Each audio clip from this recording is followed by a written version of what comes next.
guys, my name is Anton Mikhailov. I work in the research and development department, working on the PlayStation Move, and I wanted to show you guys some cool demos.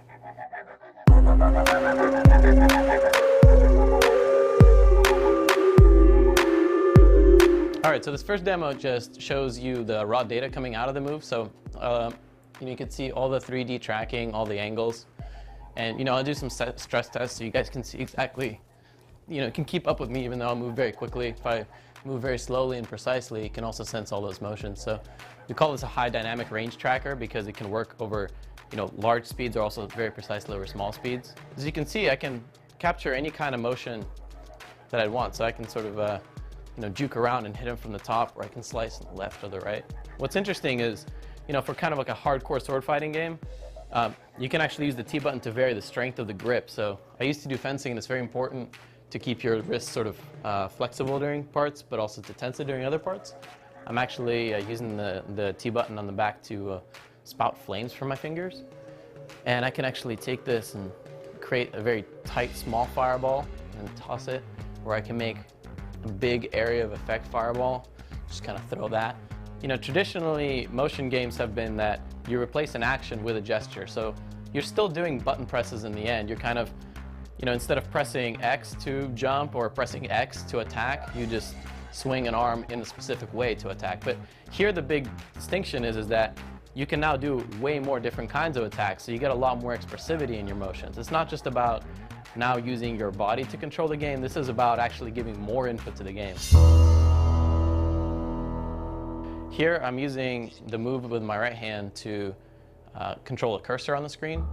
And with the analog button, I can now vary the size of my brush, so to speak. I found that painting the units sort of with a brush-like selector actually works much better. So if I want to select these 4 units, I just do a quick swipe with a large brush. Versus if I just want to select this 1 unit, I just do a quick swipe with a small brush. And with the navigation controller, I can now slide around the terrain. And wherever I point my cursor, that's where it will zoom in. So that lets me very quickly get around the map. So I can go from here to there just by zooming out and pointing my cursor there. Or in the macro view, I can use the same size brush to now select very large patterns. So if I wanted to take all my units from the left side and send them over to the right, I could also do that. So this next demo is a more complex version of what you might see in a 3D environment. So here I actually have some chameleon hands and some branches, and I can use these hands to reach into the scene and move around these branches. And this is a really intuitive way to navigate 3D space, especially when you have to move around a large unstructured environment, something where you can't necessarily decide for the user where to jump or where to move to. You can just jump to this branch or jump to that one, and the game has no idea where I'm about to go. And in 3D, this is also very compelling because you get that extra depth perception.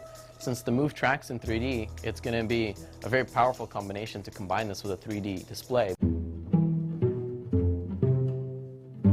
So in this demo, we're going to do some modeling. So I actually used to do pottery, and here is a piece of marble that I have held with one of my controllers, and the other one's going to be my tool.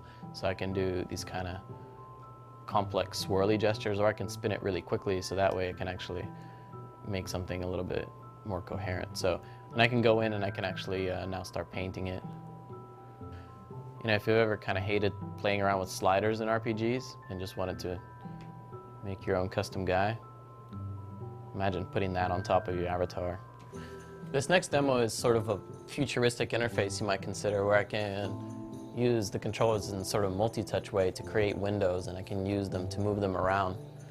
This is really interesting because even multi-touch devices aren't able to do this kind of 3D interaction with both angles and position. You can imagine this video feed being something else. So for example, I can have a video chat with someone else, or maybe a movie. And over here, I can have a poster of favorite characters, for example. And up in front, I can start to look maybe at websites, rearrange it, bring things forward. Say I want to look at this video more, I can bring it forward, or I can say I'm not interested in this anymore, I'll just throw that away. And here I can use it like a camcorder, like we were talking before. And in this view again, I can reach in and grab things and manipulate them more precisely. So here's a demo where we're actually using the PlayStation Eye to track my head, and then using the moves to track my hands. And using all this data together, we can actually assemble the upper body skeleton. So here I can actually, get into a fighting stance, and so I can use this to crush things. Or here, another one of my favorites is claws. You can use something to dice them up. All right, so here's a look of it, what the TV looks like to me when I'm doing the head tracking. You can't really tell from a third person, but it's this way you can kind of hopefully get a feel for the 3D effect that I can get. So I'm sort of looking through the TV as if it's a window rather than something that's just in front of me.